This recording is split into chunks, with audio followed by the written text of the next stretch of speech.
Thank you for joining the DIMPRP podcast, the podcast that brings together public relations professionals and influencers.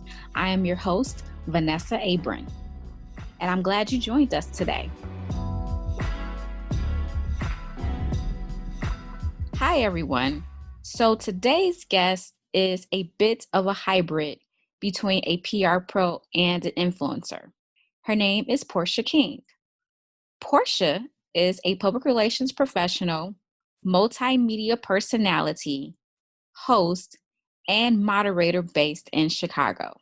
She utilizes her platform to challenge the status quo and produce culturally relevant content that entertains, inspires, and sparks insightful conversations. Portia has worked with various outlets and brands, including Revolt TV, Vibe, Twitter, Bumble, and the A3C Festival and Conference. In 2018, she launched her first original content series, Maven Muse, which highlights various artists, influencers, and icons making prominent waves within the culture. To better prepare performers for interview opportunities, Portia also started the Maven Method, media training for artists and talent, which she hosts in Chicago. Portia is also the co-host of the Three-Piece podcast on Mild Sauce Radio. Let's give a round of applause for Miss Portia King. Okay. Yeah, so professionally, I have worked in PR.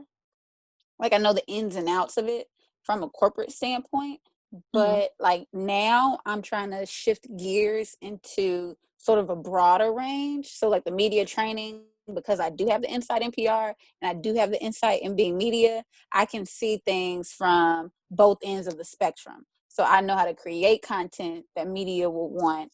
And then I also know how to pitch content. I know what's pitchable too. So tell me your story. How did you, which came first, PR or content writing? And how did you develop from one into the other? So oddly enough, they kind of happened simultaneously. Weirdly enough. So I went to Mizzou and I majored in communication and mass media. While I was down there, I had a radio show. I hosted a bunch of different events. I helped curate events and plan events with the Black Culture Center. So I had really had my creative hat on while I was down there, and just moderating different things. So I had the vocal piece of it, but then of course with the radio show, incorporating music and conversation, coordinating guests, producing the content. That was a lot of fun. That really got me into a higher realm of media. And when I came back to Chicago, I ended up getting an internship with Robin Beeman, who's a PR I know Robin. Yeah, she's a PR icon. So she was my first job out of school, which was that January afterwards. So when I first graduated, I didn't have a job. A lot of us didn't. Yeah, for 6 months, I was babysitting my neighbor's twins. So I didn't. How old were they? 6. Okay, that wasn't too bad. It wasn't too they bad. Weren't newborns. Yeah, no. I mean, I would get them ready for school, take them to school, sometimes watch them in the evenings, which wasn't terrible because they if you come up with a cool game, cool thing about twins is that they'll play together and then they go do their own thing. So that was my life after college. And then I ended up meeting Miss Beeman and being able to kind of go under her wing as an intern, and then it eventually turned into PR coordinator. So I got to work on a ton of national and local types of campaigns and initiatives with a small, intimate team. So I really got a lot of insight into PR. So I got that internship. I officially began it in January of that year. And then also that same month, I got my first gig with Revolt. So I think Big Sean was here for, he had an event with his nonprofit. And he had a sit down discussion with youth were there, different artists, young artists and musicians were there. So that was my first Revolt interview, was with Big Sean about his nonprofit. So it was all happening pretty simultaneously as far as getting my feet wet in PR. and also in the media entertainment realm. Which one is your favorite? All the entertainment realm, So you like entertainment, writing? content creation. What do you like most about being a content developer? Just being able to see everything full circle. So Mhm. being able to have a concept of an idea, like just coming up with the concept, brainstorming it, to planning it out, doing outreach to the different partners or vendors to make it come to life, and then of course bringing it to life. Mhm. So I just love the entire realm of just creation. So whether it Mhm. is an event that's coming together or a content piece, because then you really get to play with things as far as like thinking ahead. Mhm. So like, oh, I know what I want this end result to be, so I need to get this shot now, or I need to Right.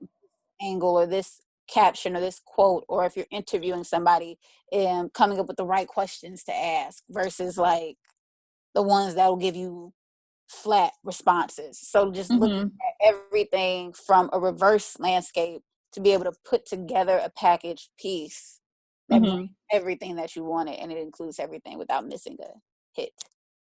What was your favorite story to write or develop? Ooh, oh, that's fun. I remember, and I'll say favorite because solely because it was like a marathon of Mm. content. So we covered Pitchfork Music Festival one year. Mhm. So we were there all 3 days, and every day was just filled with the unknown. But it was Mhm. fun because like we knew we had some interviews set up, but then all of a sudden so and so might be walking by and we're like, oh, let's get them too. So we interviewed majority of I think all of the headliners that year, and then majority of the like other acts as well as the audience. So here's the thing though, every day we had to put together a recap. Mhm. So after every single day, so you would go to the festival, get on the grounds around noon, it will wrap by 11 p.m. So you're there for a very long time. And Mhm. then go home to write an article. Well, so while I'm writing, our videography and direction team, so Manny and Julian, they're editing that night. So they're putting together a video recap of that day. And I'm putting Mhm. together the written portion of that day, which is due in New York by 10 a.m. Eastern. So that's 9 a.m. our time. So I just left this long day from 12 Mhm. p.m. to 11 p.m. I might have started the article that night, woke up to finish it by 9 o'clock, to be back on the campgrounds by 12 noon to 11 o'clock. And then that's every day. And then waking up, that's Friday, Saturday, Sunday, waking up early Sunday to finish the article, the whole, and recapping the entire weekend by Monday, and then going into the office to work. So most memorable for sure. And then same thing with Lollapalooza also. So I Mhm. probably will rank those together, but that was a 4 day Right. marathon. How did you maintain your energy? I don't know. Like I really don't know where it came from. There were times where, like, I'll just say, and I would not advise this on anyone, but I would just say that there were times where I was just about that life. As far as, so one example, sorry, I'm coming back to your question, but one example, I took a trip to New York once Mhm. and I met up with like the Revolt team out there. We went to a show on like a Sunday night. I caught a flight back early red eye Monday morning, and landed at maybe 8 a.m. at Midway, made it into the office by 8:30, or not 8:30, maybe like 9:30. And I Mhm. had my suitcase, and I remember chasing my cup of coffee with a Red Bull. Oh god. I would not recommend it, but Were it you got me jittery? through.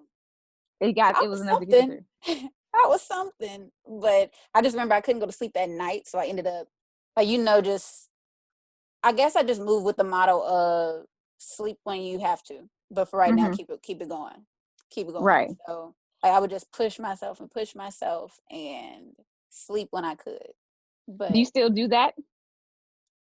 well, yes, given the current circumstances, though, yes. But then also now I'm not working anywhere full time, Mhm. so And my schedule is much more flexible to where I can manage a nap in the middle of the day, or I could sleep in if need be.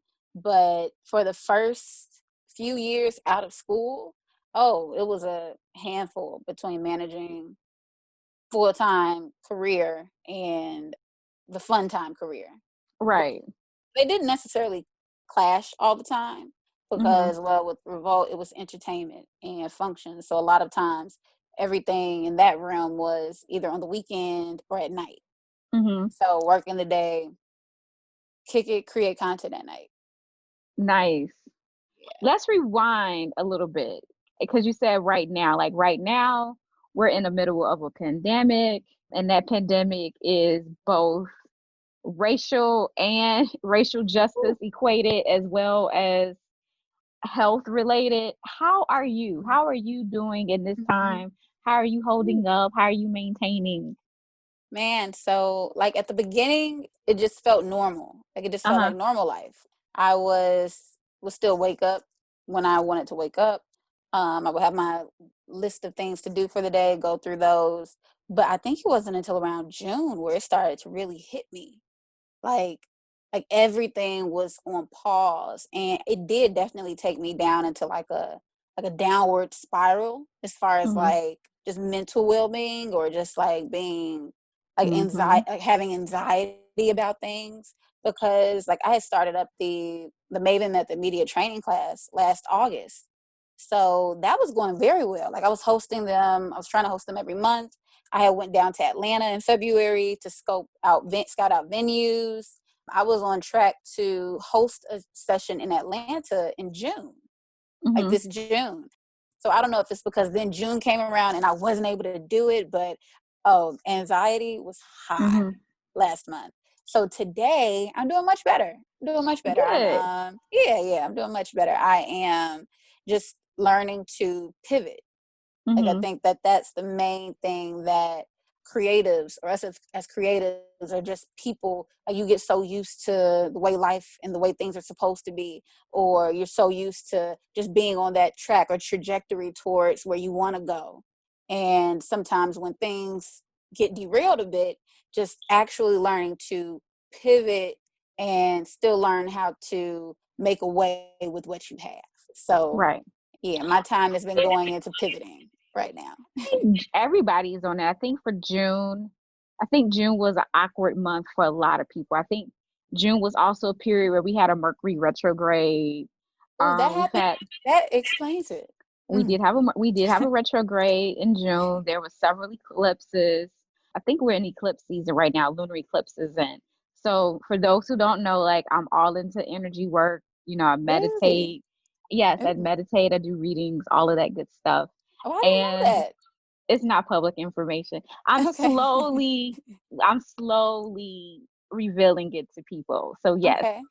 And so yeah, and so if you understand that, then you do know that like all of that plays a role in how we Mhm. react and our energy. Like even for myself, like my anxiety was like I was Mhm. like, why do I have so much anxiety? Like Mhm. just like waking up and this is like my heart is beating fast. And it's like, why? Like, I have no idea. And I didn't even have anything planned for June. So I totally get it. So I have a question for you. What's up? So I started this platform because I work in PR, as you know, and I Mhm. started it because I noticed working in PR and working with like influencers, you know, Mhm. like the bloggers and the YouTubers and the people that have podcasts. I Mhm. know that it was becoming more and more prevalent for PR professionals to engage with influencers. But because influencers are kind of sort of like a new career model, they didn't Mhm. understand us. So thinking about you and your PR hat, what was your experience like working with influencers? Oh, so when I first came out, the term influencer was very new. Mhm. Oh, when I first came out, when I first graduated, the term influencer was very new. So, like, Mhm. the one of the clients we worked with, we did a lot of work with influencers, and I just remember we would be able to send the product, and they do a video. Oh, we got a Mhm. free product. Okay, yeah, I'm gonna do a tutorial with this product, highlight it, flash it all over your screen. Mhm. And maybe after within a year later, going back to those same influencers, now they have rates. Like, Mm-hmm. oh, the product isn't enough. I'm like, and I get that, because or some of them might have had a rate started out at like a $500 video this time one year. It's like, okay, well, yeah, we'll pay them, see what that does. And then the next year we roll around and the company has budgeted at that same rate. And we're like, well, no, like over the past year, their growth has grown. Their engagement has grown. Their following has grown. So their Mm-hmm. rate has increased. You're not going to be able to pay them the same amount Mm-hmm. today as you were yesterday. Uh-huh. Because it's yeah, like their reach, that's their audience, and they own it. Like they own Mm-hmm. their audience. They are that gateway to the Right. people you want to reach. And if you want to reach them, you're going to have to pay. Mm-hmm. So that was my first inkling into the world of influencers, and Mm-hmm. how your platform, you can literally build up a platform for different brands and audiences to want to tap into. And they'll need to Mm-hmm. tap into that through you. And it should cost something. Mm-hmm. Yeah, it should What cost something. we talked about your favorite experience developing content. What was your favorite experience like working with a brand and leveraging an influencer for that brand, and Mm-hmm. like seeing how that influencer really made an impact on the Mm-hmm. growth of that particular brand? Oh, so easy. One of our main clients was Cream of Nature. So Cream of Nature did an event called, like, I was with the team when we kicked it off, but it was called Hair Color Crush. Mm-hmm. So we gathered like a database of influencers, like, so women across the country, that we presented to Cream of Nature to let's select 5. Let's conduct Mm-hmm. outreach and see which ones would be open to getting a hair color crush makeover. Mm-hmm. So Cream of Nature would fly the girls out and have a whole entire like getaway spa Mm-hmm. weekend, and they get their hair colored, like completely styled differently. And then so they would go home, and then a month or so later, I'm a little fuzzy on the time, but Mm-hmm. sometime later they would then host a hair color crush event where the girls would kind of emerge to reveal their hair color, followed by like Wow. a panel of conversation. So that was really huge, because all of those girls that were featured that year, I've seen them in all types of advertisements, being featured on various platforms, from Ebony to Madame Noir, Mm-hmm. Essence. Like I've been seeing them various places, whether it was in a print Interesting. copy, digital, or on their Instagram page. So it's interesting to see them flourish. And how did that campaign that you guys did with those influencers, how did it impact the sales of for Cream of Nature for that particular product? Well, the cool thing about influencers when they're good is that Mhm. they're taken as authentic. Mhm. So I know a lot of times people might look at box color as something like, yeah, no, I don't know if it's going to come out that way. Uh-huh. But looking at the way that it came out on those influencers, it makes it more attainable. It makes it seem more attainable to get that color. And of course, the influencers gave their like actual walkthrough of like, okay, so we put it on this, like you saw what my hair color was before. We had to put it on twice, or it took Mhm. in one take. So of course, we know everyone's hair is different, so there's really no formula to it all. Mhm. But it was just interesting to see like the authenticity in it, and that's where you get the buy. That's where you get the Mhm. buy-in. But now, looking at today's world, we're seeing a surge in the micro influencer, because Mhm. all of those influencers back then who were considered, well, they were new, but like looking at their numbers now, they were considered more micro influencers then, but they're so large to now, oh, these are advertisements. Mhm. And I think that consumers are picking up on that, as far as like, well, yeah, if someone paid me to post their product too, then I'd promote it too. So there's a lot more trust, I think, being geared and generated into the micro influencer, individuals who aren't necessarily being paid a big dollar amount to promote an item, but they're giving their true opinion on something. And I think Mhm. that's where engagement is flooding into those individuals. So maybe it's a cycle. Yeah, and actually you brought up a good point, because one of the things that at least I personally am hoping to communicate with influencers is to maybe do a little bit of both, like a magazine. Like I want them to look at themselves like they're the new magazine. people aren't going to Vogue and Elle and Allure like they used to Mm-hmm. get, product, recommendations. Not to Mm-hmm. say that those magazines aren't relevant, they still are relevant, but people are going to influencers more to see like, okay, Mm-hmm. what's the new it Yeah. thing. And so it's Yeah. like, but with that being said, when you're a magazine, you have both editorial content and you have, paid content. Like you have a Mm-hmm. balance of both. And so I really want to empower influencers to like do both. Like, don't have everything be paid. Like, have like X amount of your content paid, and then X amount of your content be like stuff that you like authentically like. But Mm-hmm. then it's like from a PR standpoint, because our job is always earned media. Like, what's the media that you were able to convince somebody to write about without giving them money? That's the hard Mm-hmm. part with influencers. So, Mm-hmm. what are your thoughts on that? Like, I think that is interesting because, like you mentioned, like people aren't necessarily going to your Vogues Mhm. as much because when you look at it in the grand scheme of things, like if you're looking for beauty in Vogue or Cosmo or those large platforms, I think that going to look at someone's Instagram page just seems more attainable to me. Like Mhm. it just seems more like relevant. Like I can Mhm. literally, oh, so you got that at Walmart or you got that at Walgreens? I can literally Mhm. just go to Walgreens and get it. Or like, oh, you got a facial here? Like that's where you get your facials? That's your skin regimen? Like that's how your skin glows? Versus Mhm. like looking in those high end luxury lines, it's like, Mhm. well, that might cost me half my salary to afford that diamond deluxe facial with crystal powder dust or whatever. Uh-huh. So it just seems like the influencers are much more, they hold more of a attainable energy or something Mhm. that I can actually grab or something Mhm. like they're promoting something that's tangible to me. So Mhm. therefore I can then more directly see myself in that person or see myself in that light versus Right. like something in a nice glossy print magazine. Yes. What are your thoughts on them dividing their content, like a portion for editorial and a portion for paid? Hmm. I think that would be smart. I think it'd Mhm. be smart. I mean, hmm. But then also it would then go back to just creating a whole new realm of like advertisements. So I know Mhm. influencers like if it's paid, you have to use hashtag ad. So from if you're looking Mhm. at from a consumer standpoint, I know you got to pay for this.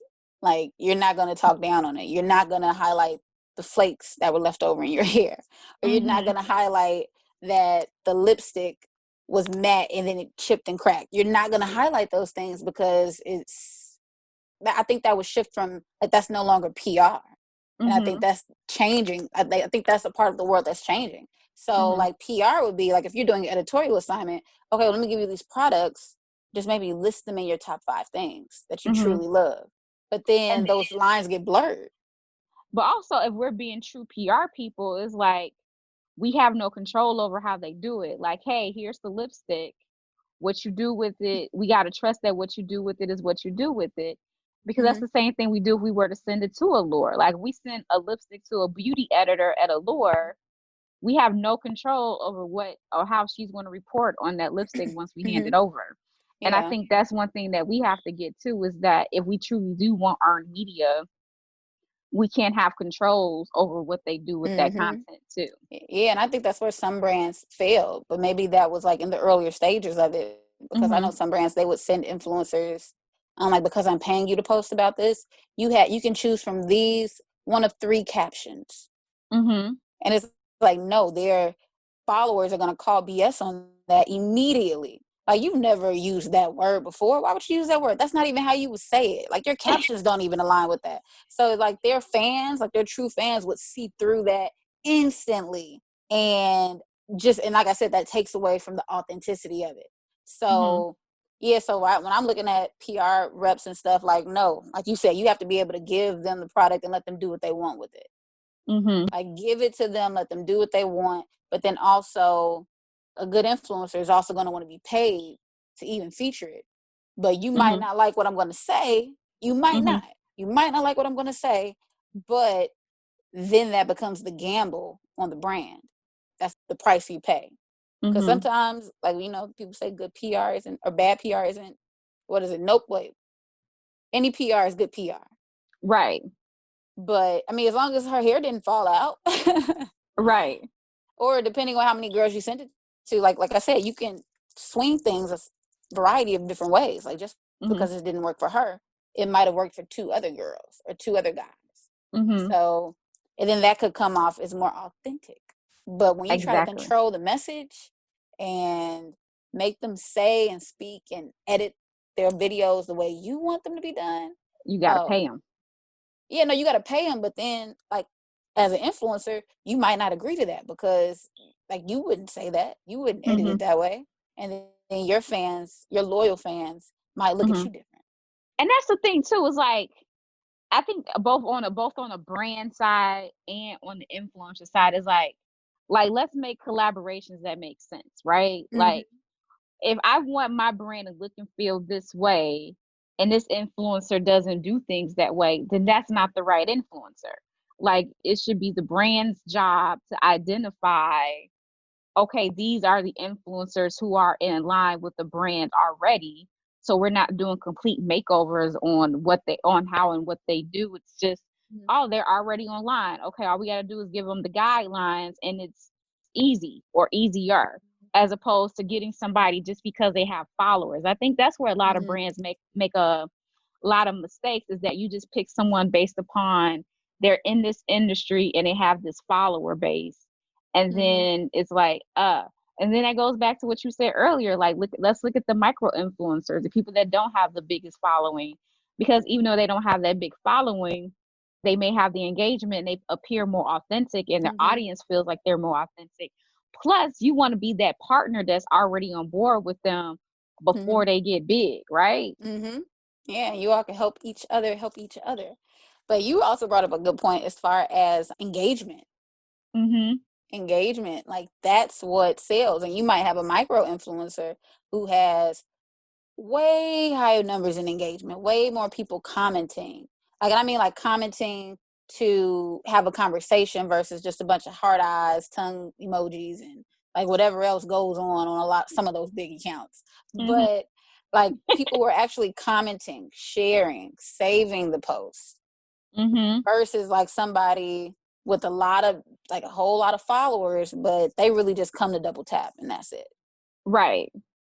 Yeah, engagement. I mean, because at the end of the day, if I'm going to spend all of this money on an influencer, I want that money back in some kind of way. Mm-hmm. I want your followers to thus be engaged enough where they're going to be like, "Oh, that looks good. Let me go buy it." Because if all they're Mm-hmm. doing is double tapping, but they're not going to Walgreens, CVS, or even the department store, Sephora, Yeah.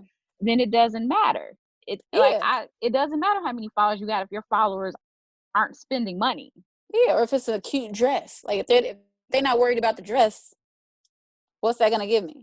Mhm. Yeah. So it's Yeah. like different ways. I know sometimes people will offer like promo codes or discount codes for certain things.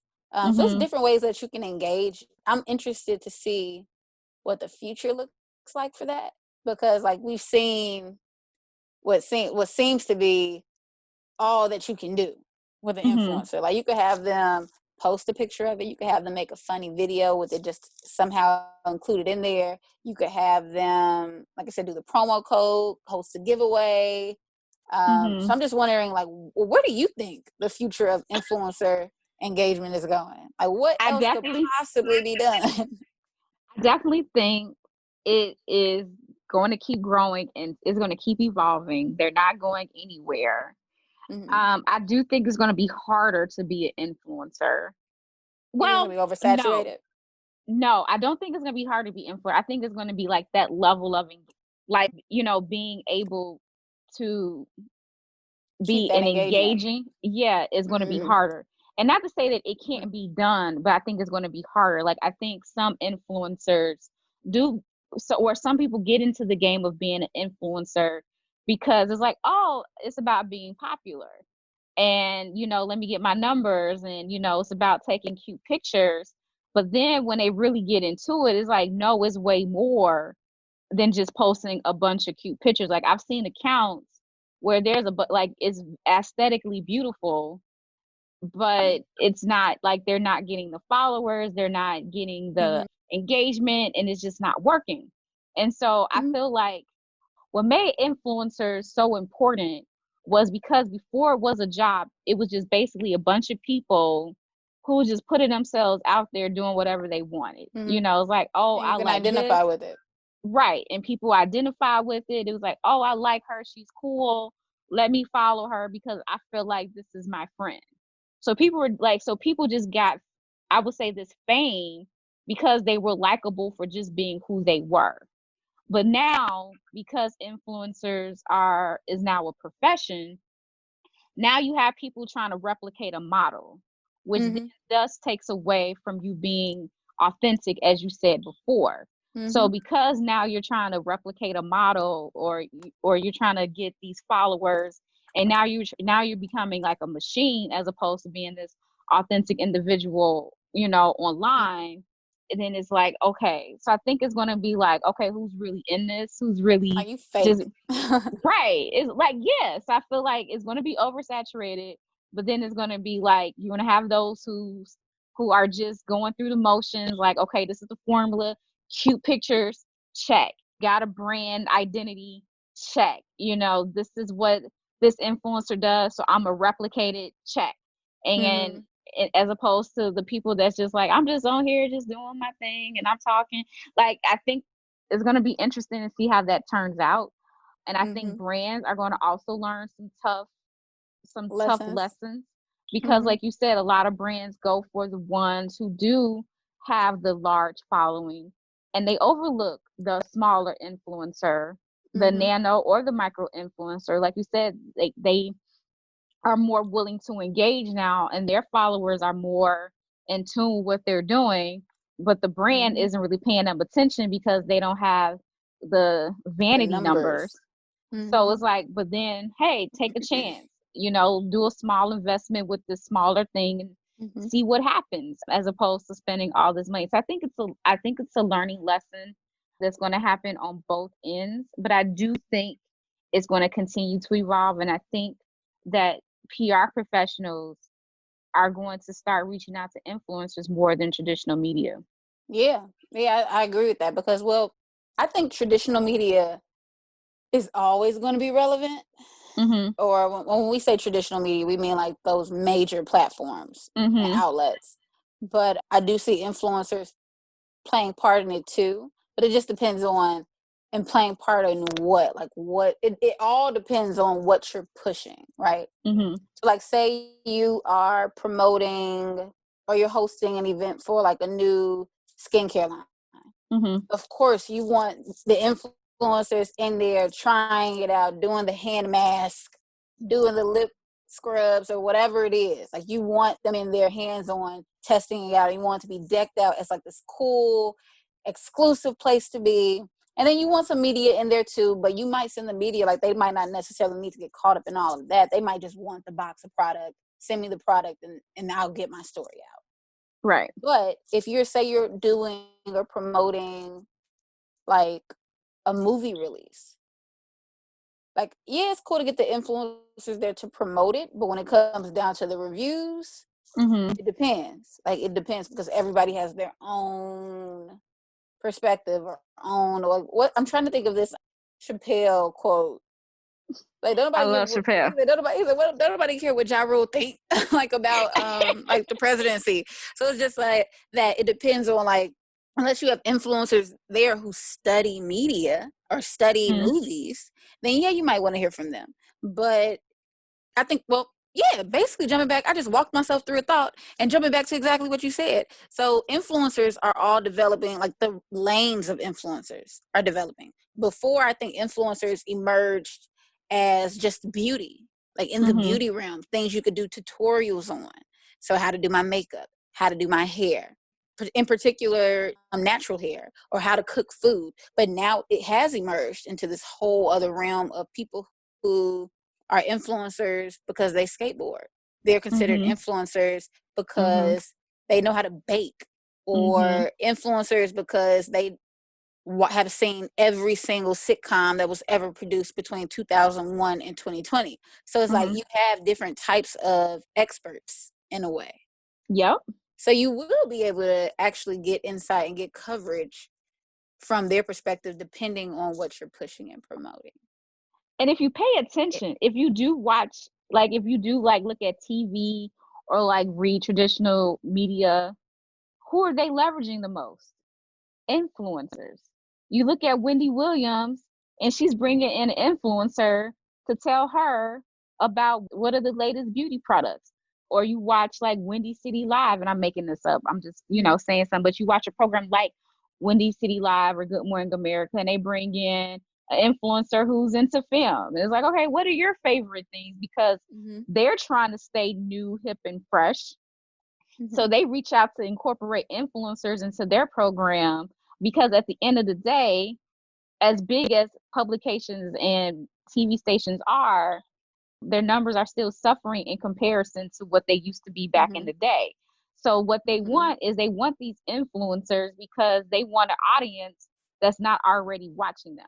True. So they're hoping by watching, if I bring in this influencer who has this following, then because this influencer comes onto the show, now at least half of her followers are going to watch her on this platform, blah, blah, blah, blah, blah. But you know what? Actually, this is what I think I was trying to get at, and then I forgot. But you know why hardcore, and not even hardcore news, but just entertainment verified news accounts, I don't think will ever go away? Because they're credible. They have credibility that some influencers, like, I just can't put my trust in. Right. But at the end of the day, like I said, like, well, we might not vibe, like we might like Ja Rule thing. Like, okay, yeah, your opinion's cool, have your opinion, but it don't matter over here. But it's like, okay, I appreciate your opinion, but what is the fact? And I think that that's where the news outlets and everyone comes in, where I know that if I go to this site, if they said it, it's true. That's true. So I know that they've I trust that they've done their due diligence. I know they've done their research, and that this is a credible source giving me this information versus an influencer who read it somewhere and made an assumption. So I think that's why news media isn't going anywhere. Right. I agree with you. I have a question for you. So having worked with traditional outlets such as a Revolt, what are their takes on working with influencers, or have they gone into that? So Revolt in that time frame was all about music. It was all about dope music. So like good music. If you hot, if it's dope, we'll feature it. And that was mainly their realm. So now, probably as the channel has evolved, they probably do tap into influencers. But then again, it might be like an influencer, like musicians are influencers now. You might not be you might not be a famous musician, or you might not be a famous producer, but you are known for producing. So you do have some type of celebrity within you. So it's like celebrities are influencers. They were Some the original influencers are celebrities. Yeah. Celebrities were the original influence. And it's so funny you said it, because like when I talk to my friends who are into music like that, even if they, like you said, even if they don't have a large following, I tell them like, you're an influencer, act like one. And they're like, no. I'm like, no, you're an influencer. People follow you. like embrace it. Like just take the title and just, like you said, and run with it.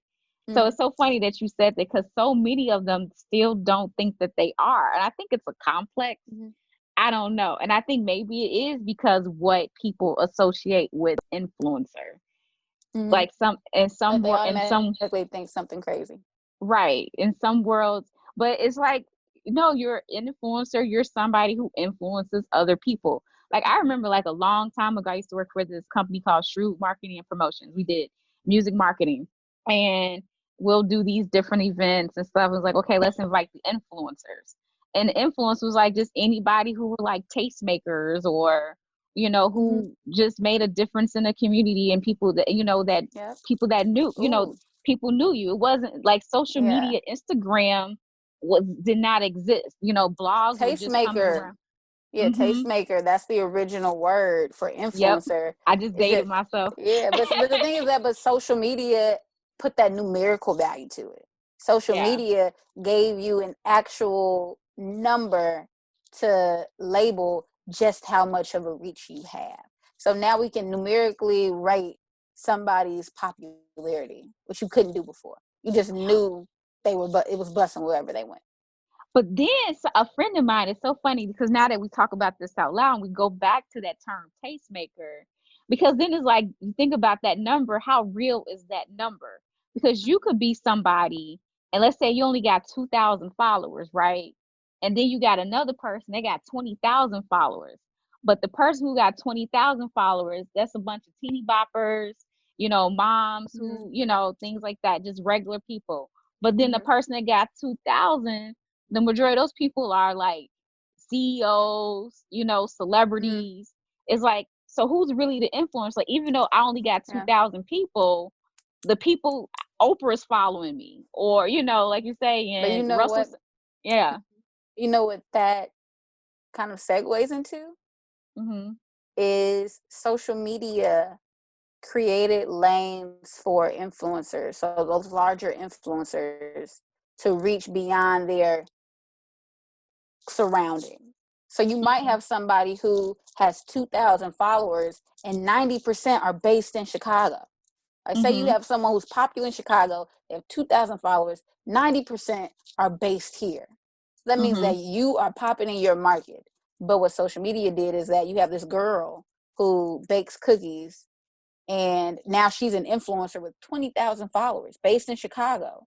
But majority of her followers are in Arizona and Utah, or majority of her followers. So it's like, it breaks out the market. So you have a broader reach of people who actually can identify with you more so than your general surrounding.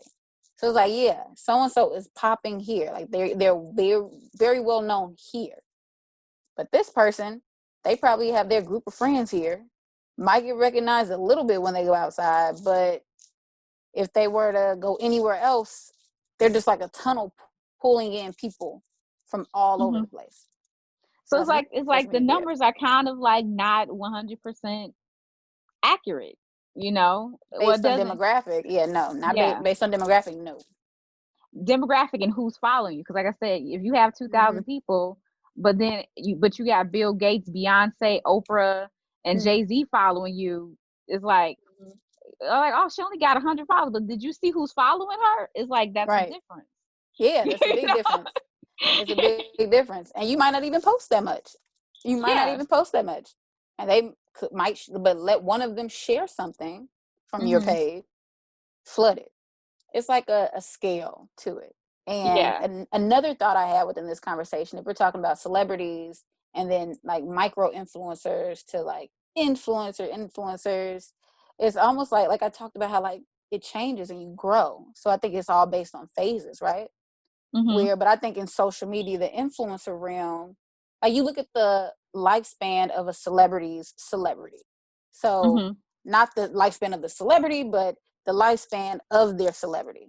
And someone had made a quote the other day I read on Twitter. I don't know who posted it, but it said that sometimes being a hero, you'll live long enough to see yourself become the villain.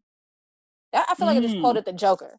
But anywho, from the realm of like person's celebrity, once you're a celebrity, it's like you can go for so long, but you might get a hiccup here. You might, like, the longevity of your celebrity can possibly go, like, you might get caught up in the wrong crowd. You might get caught up in the wrong headline. You might, like, the longer so many you're a people are coming celebrity, to mind as you say this. yeah, I'm saying, but you know what I mean? It's like the longer you're in it, the more risk there is for, like, the more you build, the higher risk it is for something to tear you down. So if we were to take the lifespan of a celebrity and translate it to an influencer, it's like you start off as micro, and everyone, like, you're so new to people, and your growth, like that big huge jump in your numbers of engagement and everything and followers, like, that's because you're so new.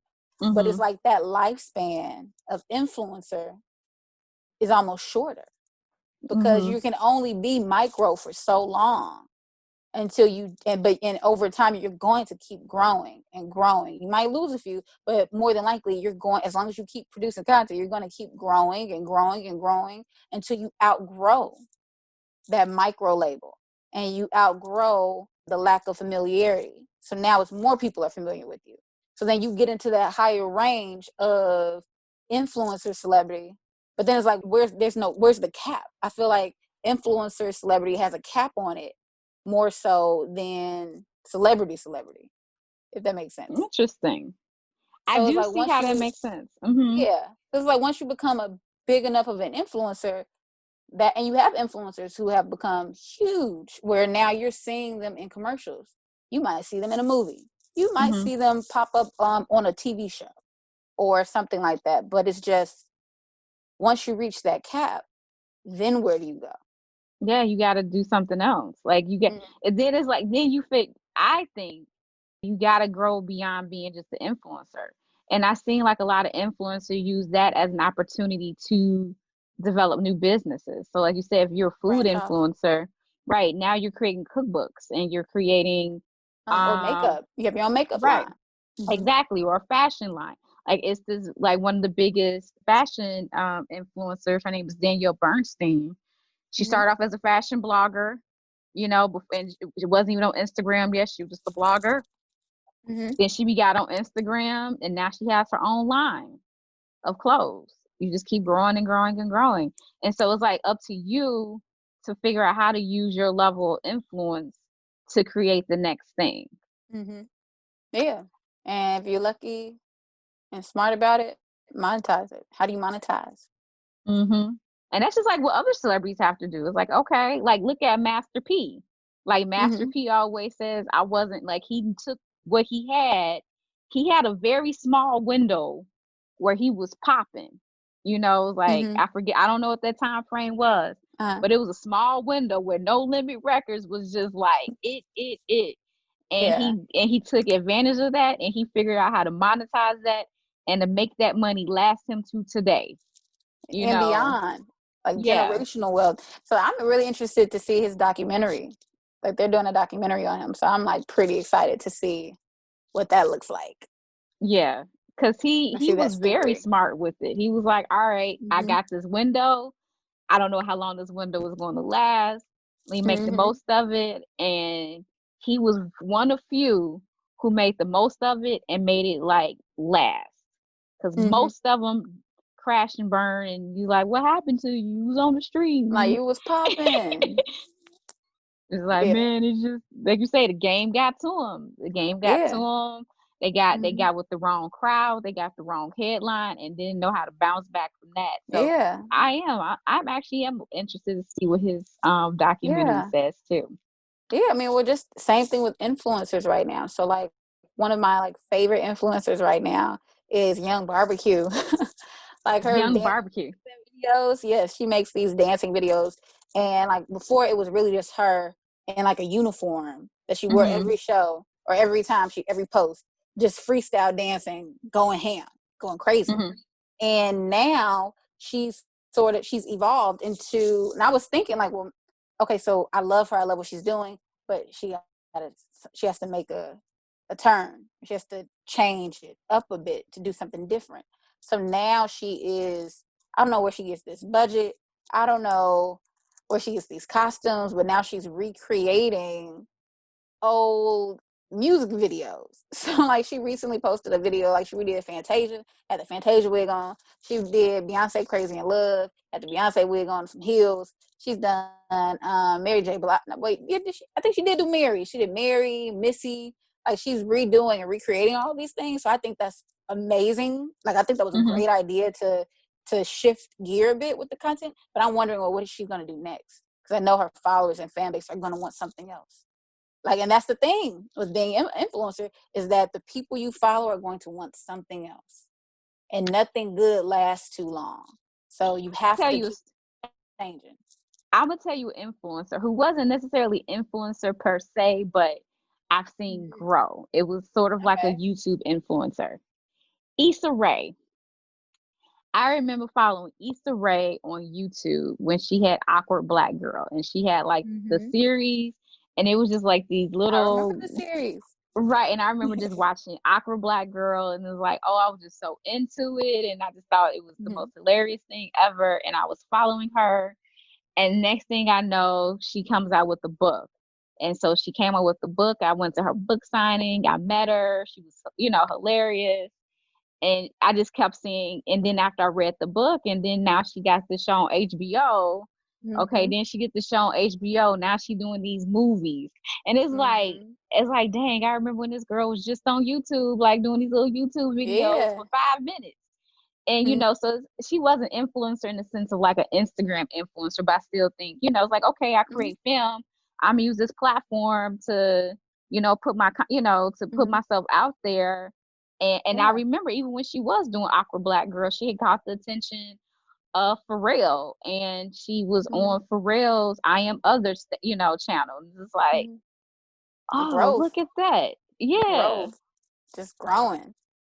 And But this is that's a just a great girl example on because YouTube. YouTube was the first, I think, influencer platform. Because think about it, Facebook blew up, right? But Mm-hmm. Facebook wasn't really a true count of popularity in a sense, because to be someone's friend, it was mutual. So if you're my Mm-hmm. friend, I'm your friend. So it's kind of like if you Mm-hmm. follow me, I'm following back. Right. YouTube came around with subscribers. Yes. So that's where I think that might, before Instagram, that is where you were able to actually see an exact numerical reach You're of right. an audience with comments. I'm not sure what the back end of YouTube looked like back then, but like I don't know if you'd be able to see how many times people shared it or saved it, but you could definitely see the views, the subscribers to your channel, and the comments. You're right. Actually, I know a guy. He went to Dillard with me, and he Mm-hmm. has a YouTube channel. It's called Black Tree TV, and basically, he covers like a lot of Black Hollywood. Mm-hmm. And he has like a really good following on YouTube. And I was like, man, how did you do it? And he was like, I got it on YouTube early in the game. Mm-hmm. Like before people was paying attention to YouTube, I was on YouTube. And from there I was able to grow. So yeah, I think you are right. I Yeah, think you are right. YouTube kicked it off before Instagram. Instagram, it's just, I think that, not to say people get lazy, but like YouTube, you had to record a video, edit it, upload it, do the tags. Instagram, post a pic. Mhm. Like I remember before video, I remember Instagram before there was a video option. And then Mhm. they rolled out the video option. Or Instagram started doing Instagram stories. Mhm. So now you have the video, And photo. before Snapchat it was Vine. Yeah, before then there was Vine. And then you had influencers from Vine, people I watched on Vine who have blown up tremendously now. But it's like, it just like, now you have IGTV too. So Mhm. it's just that And as long TikTok. as you, and TikTok. So like, as long as you tap in and understand the platforms, it could be easy to translate following. So Mhm. the YouTube girls, like I said, when we were looking for influencers from YouTube for hair care with Cream of Nature, we were looking at their YouTube videos.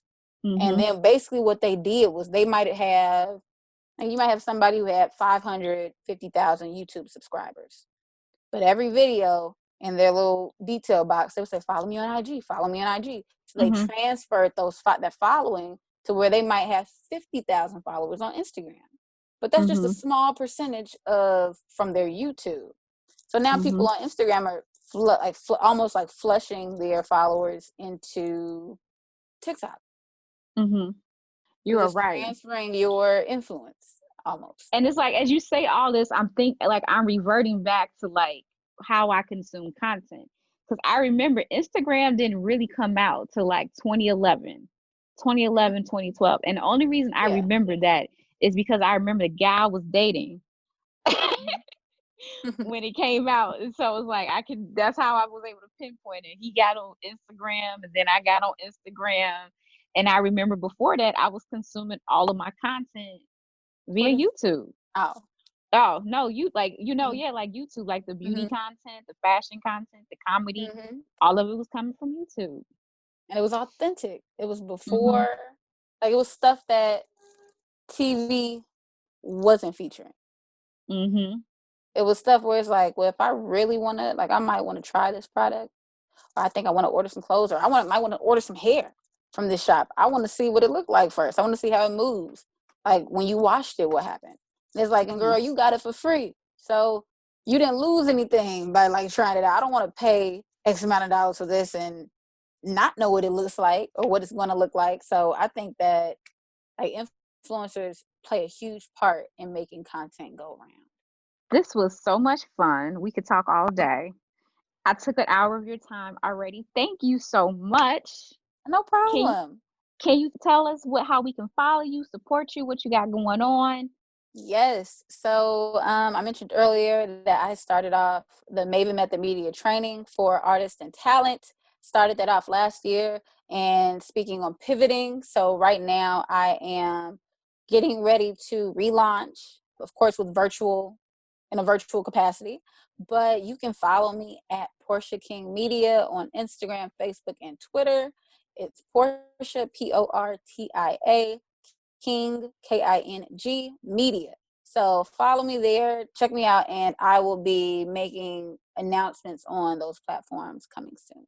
Yay! Thank you, Portia. Thank you so much for having me. Well, this has been another fabulous episode of the DIMPRP podcast. I'm looking forward to having you join us again.